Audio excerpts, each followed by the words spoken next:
325장 찬송드립니다. 325장입니다.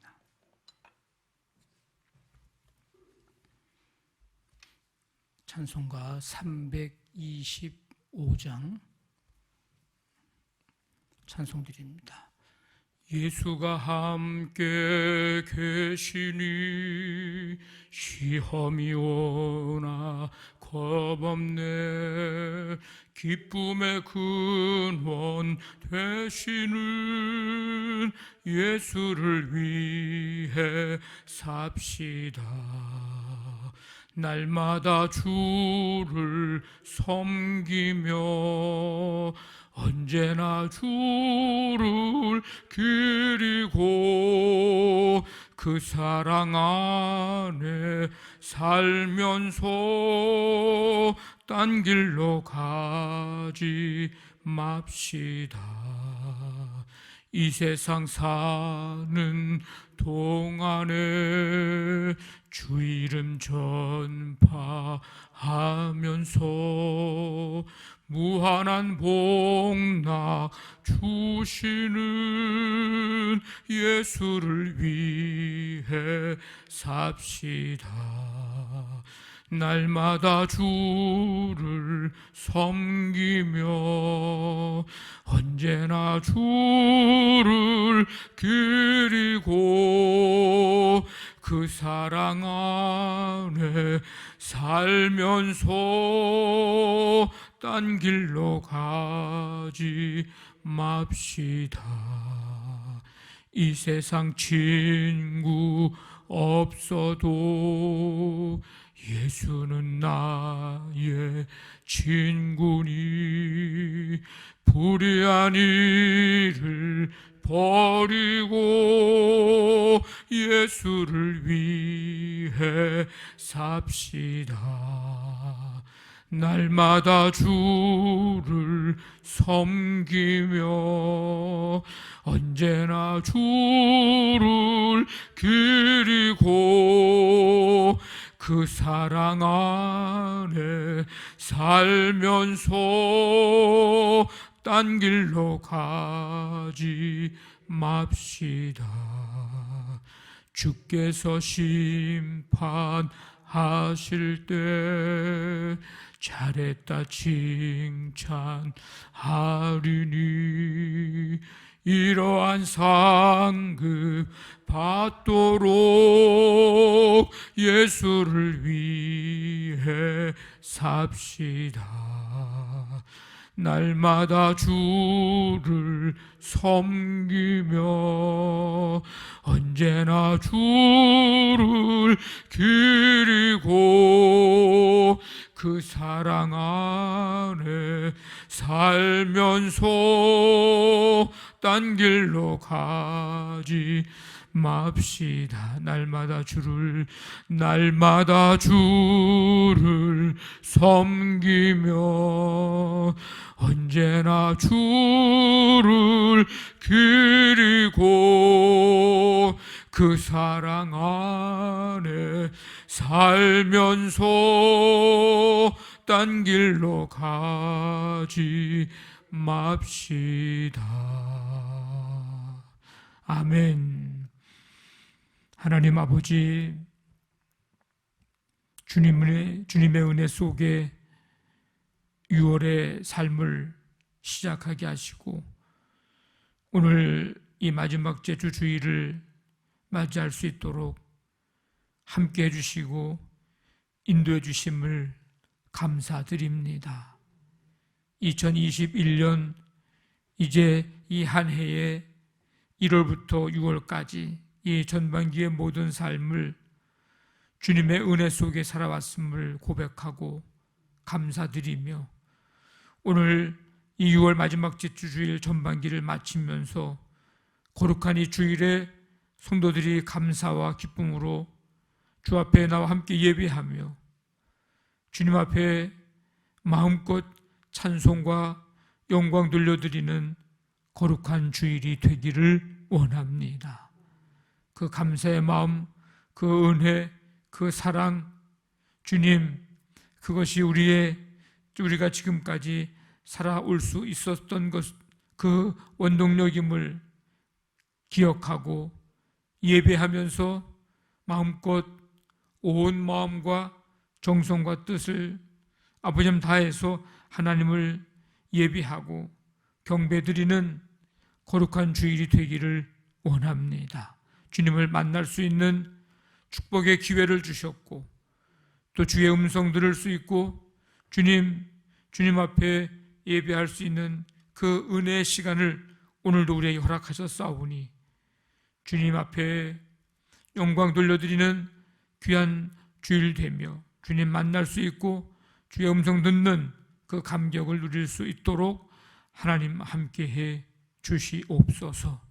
이제 이 6월을 보내며 7월을 또 새로운 달을 맞이합니다. 주께서 변함없는 은혜와 사랑으로 우리와 함께 하심을 믿고 하나님의 역사하심을 또 기대하며 눈을 들어 주를 바라보고 좌우로 치우치지 않고 온전히 주님만 잘 섬기며 그 사랑 안에서 다른 길 걷지 않고 주님이 원하시는 뜻을 따라 살아갈 수 있는 우리 모든 성도들 되게 해 주옵소서. 오늘 교회학교부터 아버님 우리 모든 작년에 이르기까지 하나님 전심으로 주님을 찾고 주님을 부르짖으며 주님 앞에 아버지 하나님 한 걸음 한 걸음 더 가까이 나아가는 복된 주일 되도록 역사하여 주시옵소서. 함께해 주실 줄 믿사오며 예수님의 이름으로 기도하옵나이다. 아멘. 누가복음 20장 9절부터 18절까지 한 절씩 교도하겠습니다. 누가복음 20장 9절부터 18절까지입니다. 그가 또 이 비유로 백성에게 말씀하시기 시작하시니라. 한 사람이 포도원을 만들어 농부들에게 쇠로 주고 타국에 가서 오래 있다가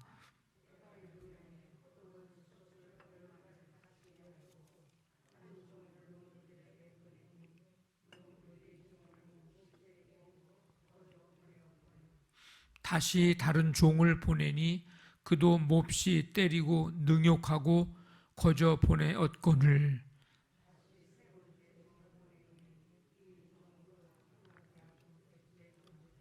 포도원 주인이 이르되 어찌할까 내 사랑하는 아들을 보내리니 그들이 혹 그는 존대하리라 하였더니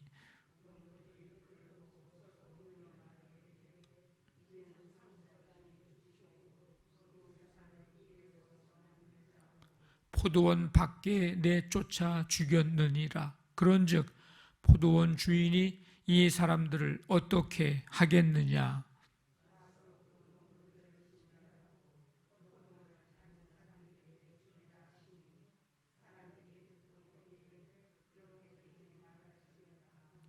그들을 보시며 이르시되 그러면 기록된 바 건축자들의 버린 돌이 모퉁이의 머릿돌이 되었느니라 함이 어찌미냐. 무릇 이 돌 위에 떨어지는 자는 깨어지겠고 이 돌이 사람 위에 떨어지면 그를 가루로 만들어 흩으리라 하시니라. 아멘. 예수님은 예루살렘 성을 보고 우시면서 심판의 메시지를 선포하셨습니다.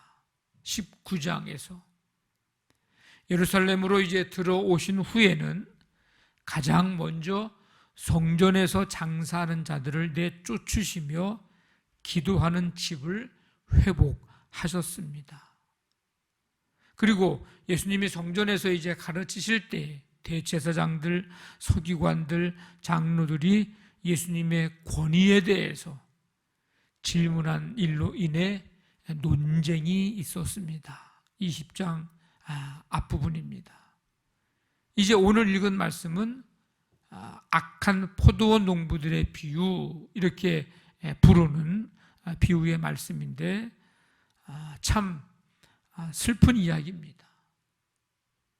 비록 비유지만은 이 비유의 인간의 악함, 예수님이 당하실 고난, 이 내용이 고스란히 담겨 있는 비유입니다.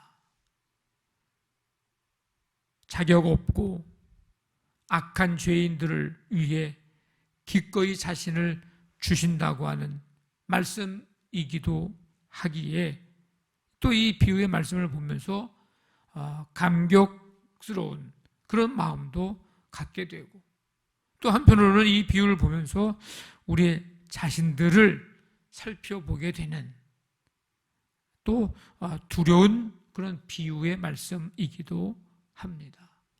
여러 가지 의미가 담겨 있는 그런 비유입니다. 자, 포도원 주인이 농부들에게 이제 포도원을 세 주고서 오랫동안 이제 출타를 합니다.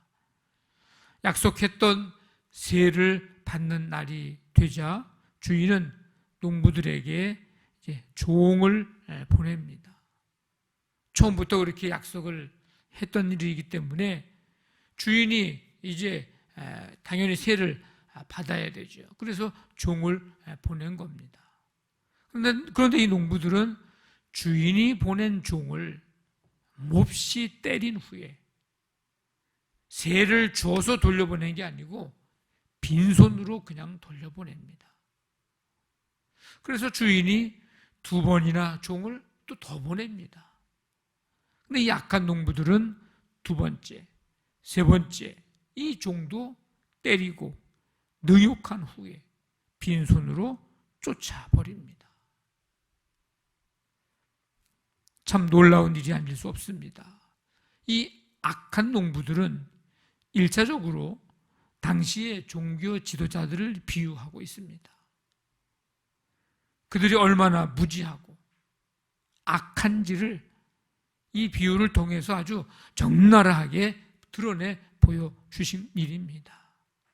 아까 말씀드린 대로 오늘 이 비유는 또 우리를 돌아보게 하는, 우리에게도 하시는 말씀, 그래서 두려운 말씀이기도 하다고 그랬는데 우리의 모습을 보여주는 것이기도 합니다. 자, 이 포도원 주인이 마지막으로 종을 이렇게 보낸 다음에 다 맞고 오고 빈손으로 오니까 사랑하는 아들을 이제 보내기로 마음을 먹습니다. 농부들이 종들은 종이니까 무시했겠다 싶지만 자신의 아들은 분명히 존대할 것이다, 이렇게 생각을 한 거죠. 13절에 보니까 어찌할까 내 사랑하는 아들을 보내리니 그들이 혹 그는 존대하리라.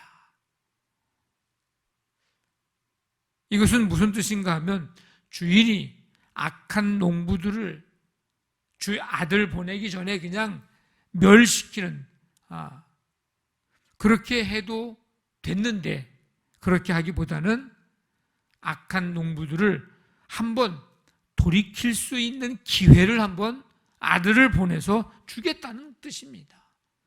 어떻게든지 세를 받아오겠다고 하는 그런 의미보다 돌이킬 회개의 기회를 한번 더 주고자 하는 의미가 사실은 더 큰 겁니다.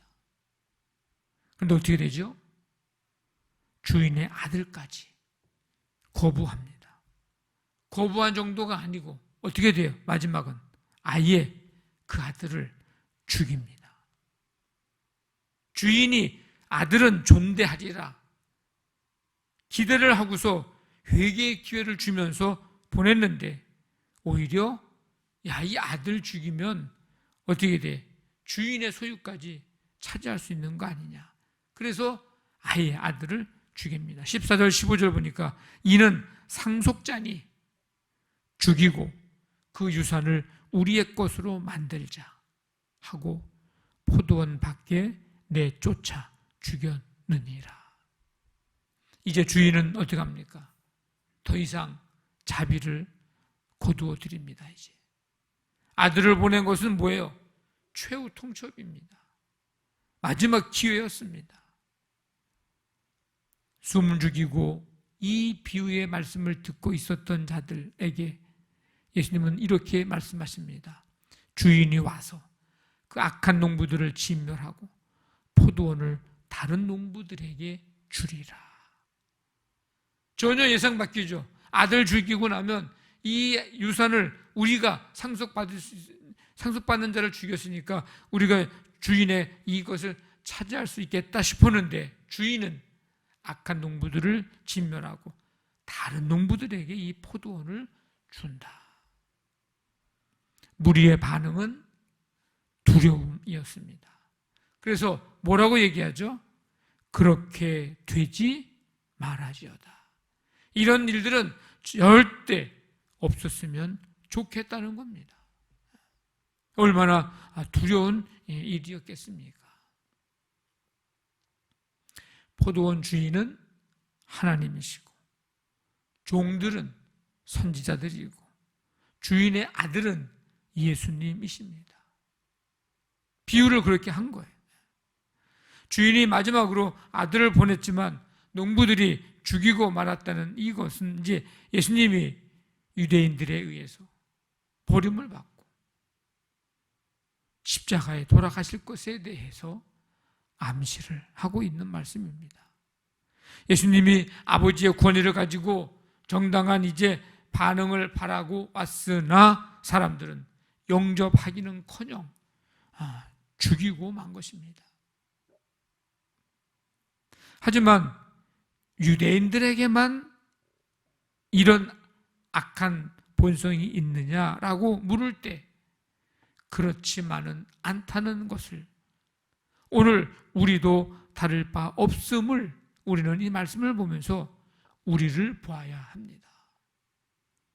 창조주를 보좌에서 끌어내리고 자신이 그 자리에 오르려고 하는 교만한 마음을 가진 우리 인간들, 은혜를 받았음에도 은혜를 악으로 갚고 하나님의 오래 참으심을 오히려 악용하는 인간의 모습,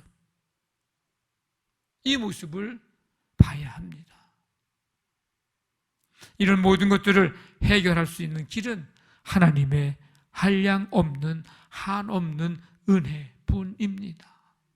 아무도 멸망치 않고 다 회개에 이르기를 원하시는, 구원에 이르기를 원하시는 하나님의 사랑과 은혜, 이것은 이루 헤아릴 수 없습니다. 그런데 결코 심판을 면제하시는 분은 아닙니다. 죄를 심판하시는 공의로우신 하나님, 그렇기 때문에 하나님의 오래 참으심을 우리는 방종의 기회로 삼는 어리석음을 우리는 버려야 합니다.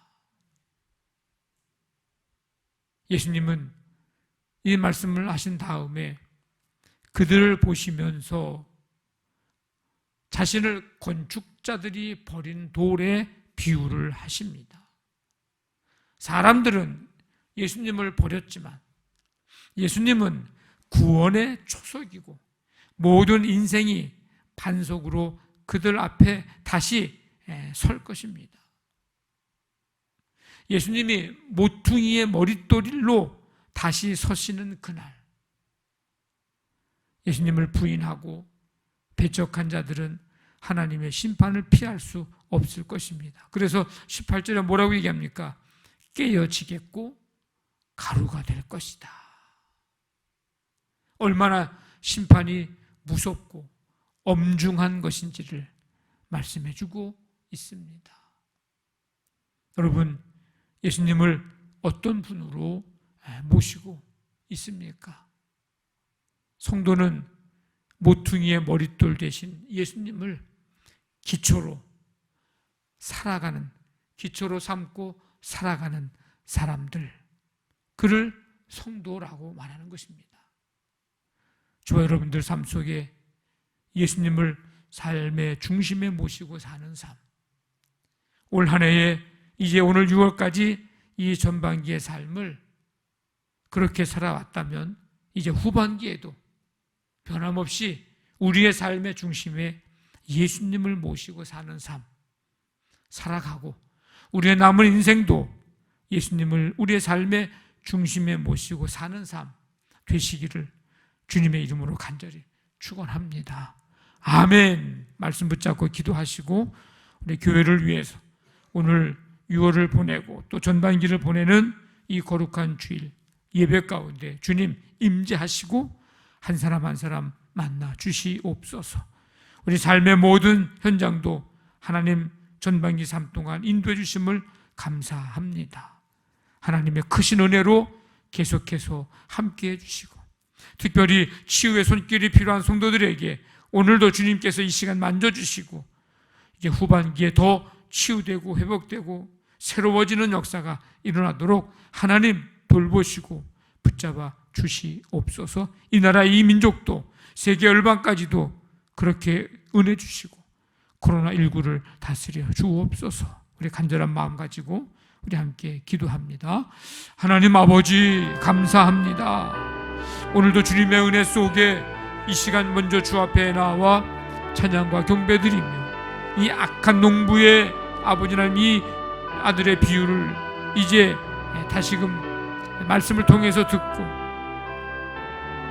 하나님 아버지 우리를 보게 하시고 하나님의 그 사랑을 다시 한번 깨닫게 하시며 하나님의 심판의 엄중함 다시 한번 보게 하시니 감사합니다. 아버지는 오직 우리의 삶에 예수님 중심에 온전히 모셔드리고 아버지 하나님 그 기초로 살아가는 우리의 삶이 되도록 하나님 함께 주시기를 원합니다. 그 은혜를 아버지 하나님 지난 6개월 동안 베풀어 주심을 감사드리고 이제 후반기에도 또 우리 남은 인생도 그 은혜 속에 예수님 온전히 우리의 삶의 중심에 모시고 사는 우리 모든 성도들이 되게 해 주옵소서. 오늘 한 날의 삶을 통해서 오직 주님만이 영광을 받으시는 거룩한 주일 되게 주님 인도해 주시옵소서.